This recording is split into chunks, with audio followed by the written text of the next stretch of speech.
Shalom Aleichem, welcome to this week's Parsha Shiur. I hope you all had a very refreshing and wonderful summer and are ready for a new series of Shiurim, Mitzvah Hashem.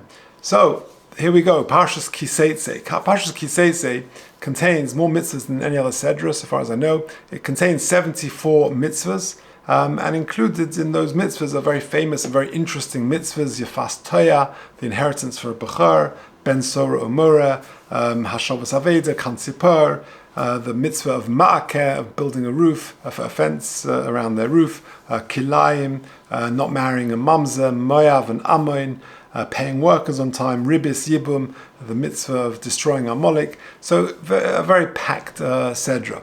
So lots to talk about, and let's see how much we can do. So the starting point is Ben Sora Umura. You can't have a Shiur on Parshas Seitzei and not talk about the very interesting and enigmatic mitzvah of Ben Sora Umura.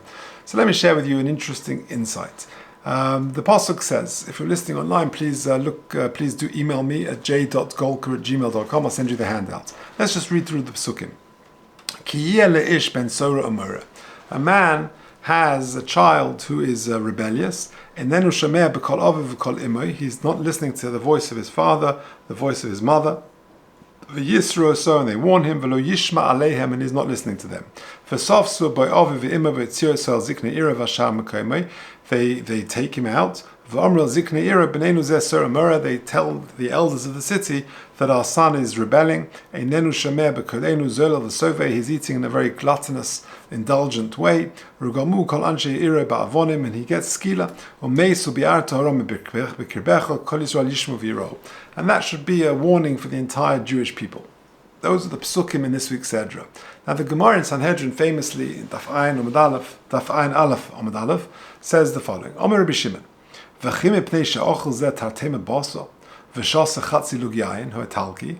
Just because this young man, he's a boy, he's 13 years old, is sort of the first 3 months of his adult life, that's the whole time frame of Ben Sora Umura, he's eating a certain amount of meat and a certain amount of wine, and so the guy is sort of indulging somewhat. The parents can take him out and stone him. Says Rabbi Shimon in the Gemara that this whole idea never happened. The whole concept of Ben Sora Umura never actually happened. And Velama Nichtav, so what is it? It appears in this week's Edra.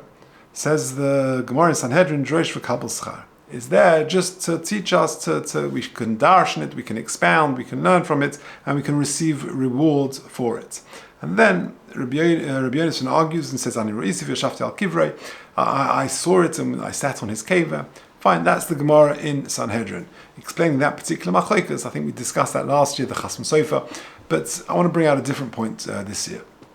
Droish v'kabel schar is very enigmatic for two reasons. Why not expound on a mitzvah which has practical application? In other words, if the whole purpose is Droish v'kabel schar, let's darshan, let's explore Torah, then why not do so in the context of something which has a practical application? Why on something which is, as Rabbi Shimon is of the opinion, is totally theoretical? And the second point is, why do we actually need a mitzvah which exists solely for the purpose of exposition? Why don't we have things which have practical? Okay, maybe not for in today's world, maybe when there's a Beis Hamikdash or in certain situations, but something which is totally theoretical. Why do we even need a mitzvah for that? So those are our two questions.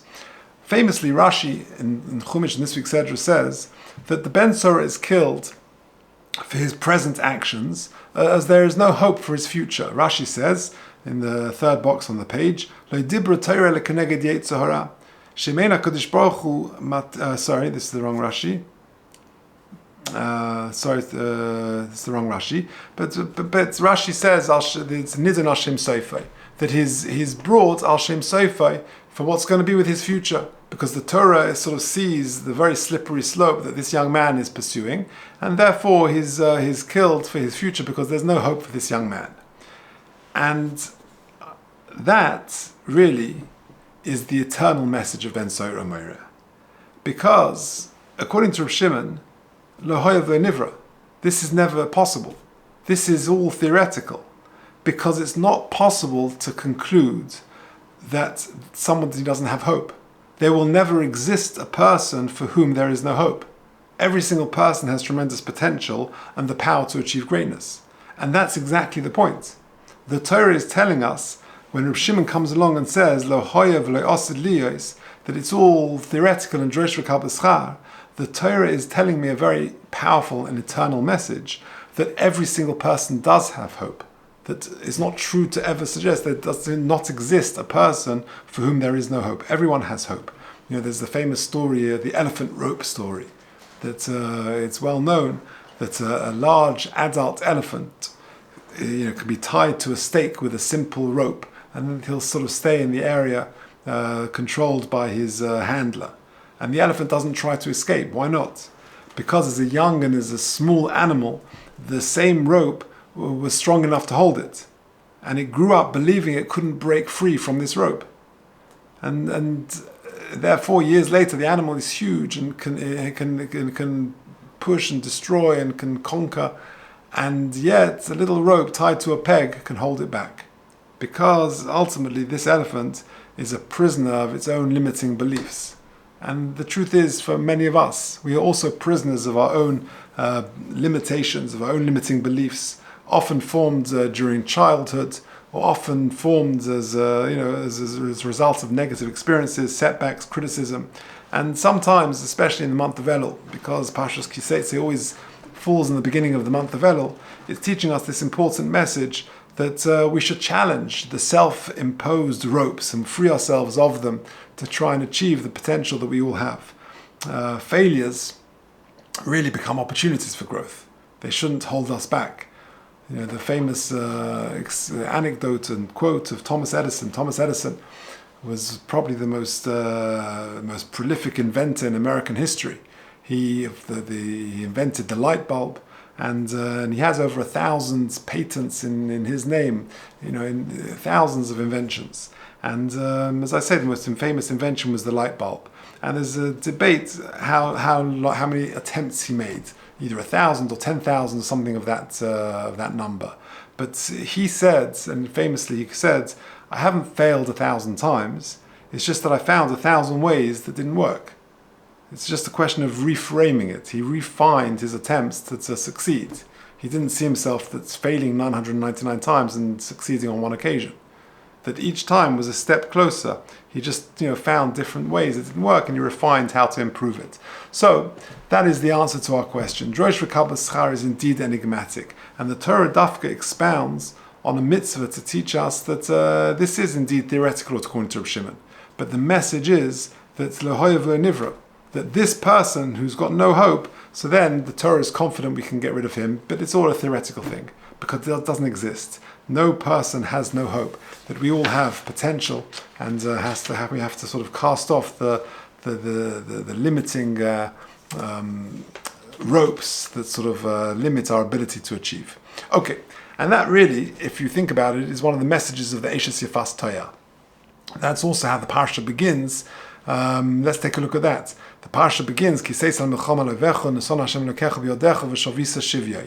and you come and you go into battle, and you see this captive woman, and you desire her and you take her for a wife. Says Rashi, that the Torah is only talking against the Yetzer Hara. That if the Torah didn't give the green light on this, you would go and do it anyway, be'issa. But if you go and do it, it's not going to have a happy ending. So for the you'll end up hating her, shenema, kisian le'ish, etc. And eventually you'll have a child, and that child will be ben soramor. Fine. So Rashi famously says, Keneged Yetzer Hara. So it's a very interesting thing.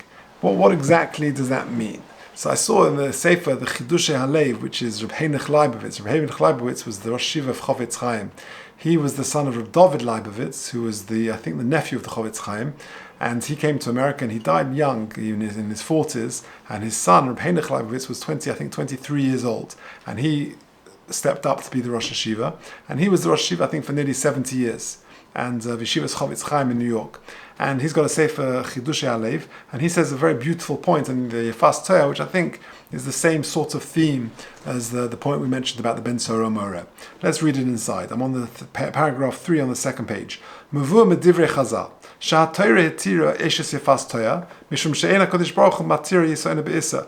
the Torah knew that if it didn't allow it, you would go and marry her be'isa, against the law.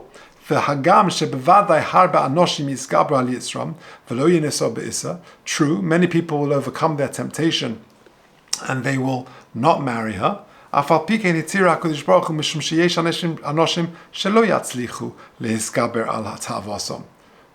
because HaKadosh Baruch Hu was well aware there are some people who would not be able to overcome their temptation. B'shas milchama, at the time of war, they'll marry her against the law. And therefore, HaKadosh Baruch Hu gave the green light, gave the okay. The Gemara in Kiddushin says. What does that mean? Pirush, better that Jewish people eat basa behema, animal meat, that the animal was very ill and was alive but was going to die soon, but it was shechted kalocha, and even though it's not such a nice thing, the animal was ill, unwell, old, but it was a kosher shchita, better to eat that rather than eating animal meat after the animal has died, because of certain illness, and it became a nevela, because that's certainly also in the Torah to eat nevela, or kamokain, and so too, that's what the Gemara in Kiddushin means. But in an Eishes Yefas Torah, in respect of an Eishes Yefas Torah, mutzav sheyoval Eishes Yefas Torah la'achar sheyaseh hased ha'ama b'Torah, better to allow a Jew to marry an Eishes Yefas Torah and to go through the whole procedure set out in the Torah, af shegam zeh ma'aseh, even though it's not it's a pretty despicable thing to do. Nevertheless, better to do that than just to live with her where before she converts. Fine.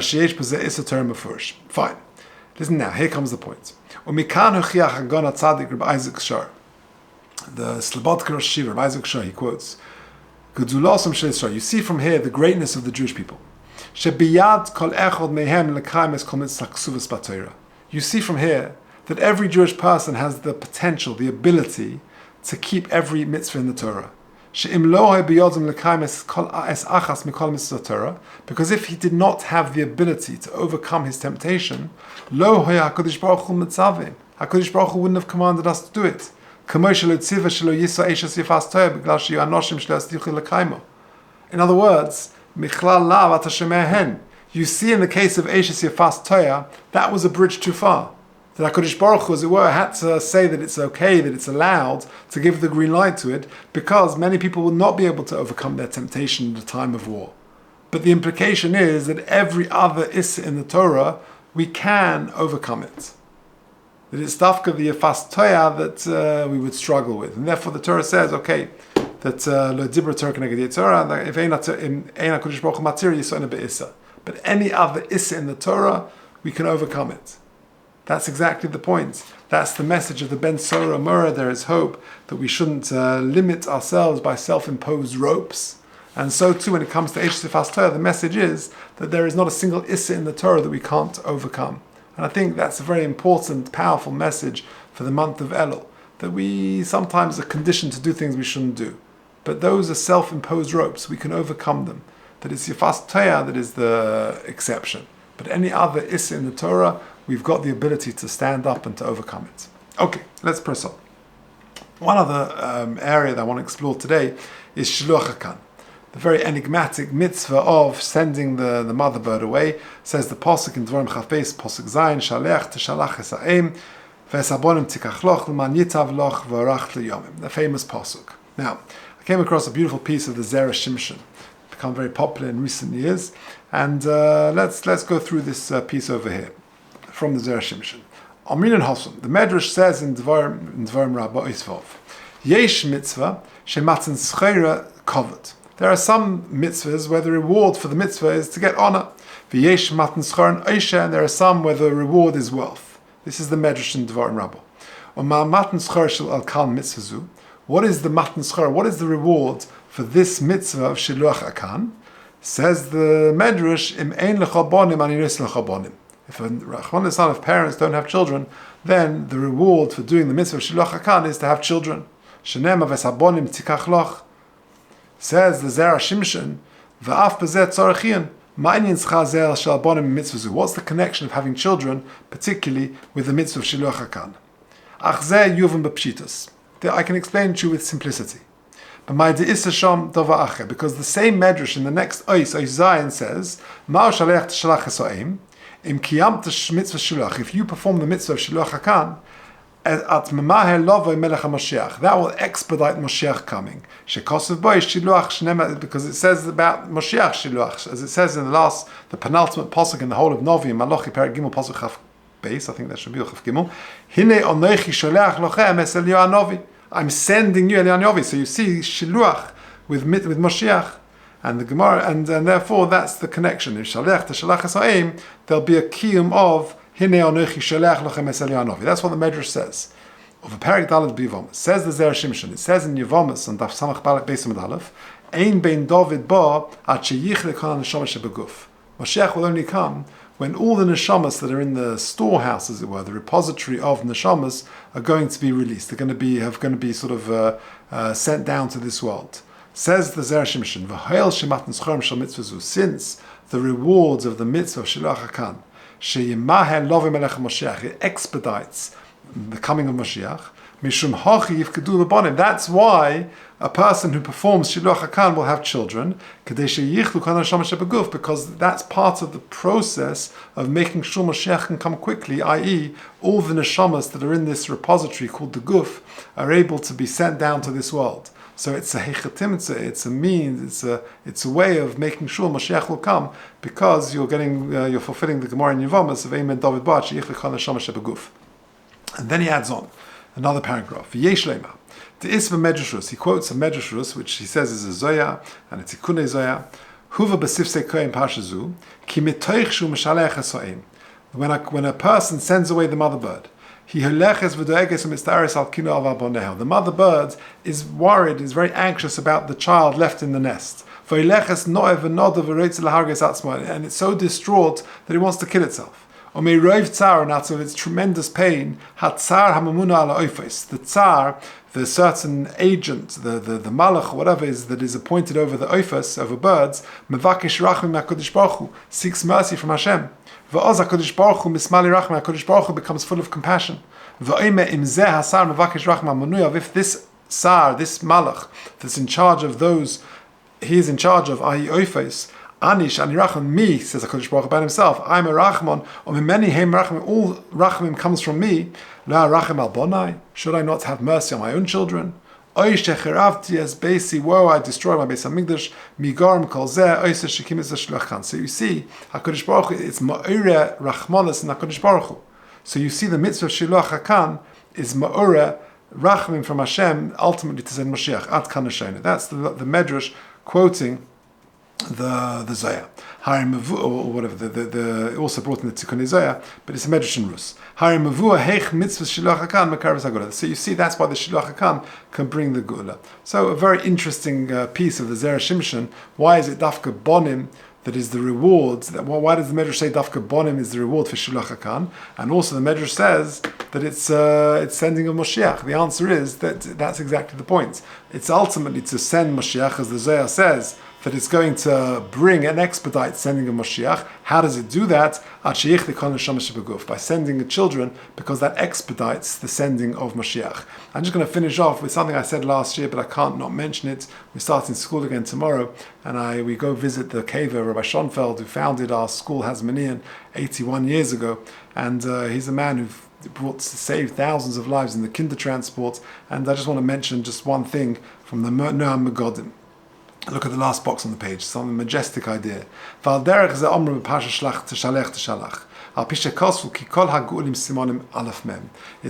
Shalech teshalach esoim. Send the aim. So we saw it means about sending Moshiach. But the Noam Megodim says that there are 3 times where the Geula has appeared with the letters Aleph Mem.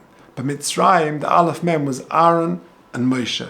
Ba'achashverosh, in the time of the Purim story, it was Be'esther and Mordechai. Aleph Mem was Esther and Mordechai. Of Geula Hasidim Her Yomenu, it will be Eliyahu and Moshiach. V'zeu remesh Shalech teshalach esoim. That we're also davening for that. HaKadosh Baruch Hu should send the aim, Eliyahu and Moshiach, i.e., to bring Moshiach and to put an end to the tzaras of Klal Yisrael. And therefore, Rabbi Shonfa, I just want to finish with this story that I mentioned last year. An amazing story. Rabbi Shonfa, like I mentioned, is one of the heroes of the Second World War, of the Hatzalah, and his achievements are immeasurable.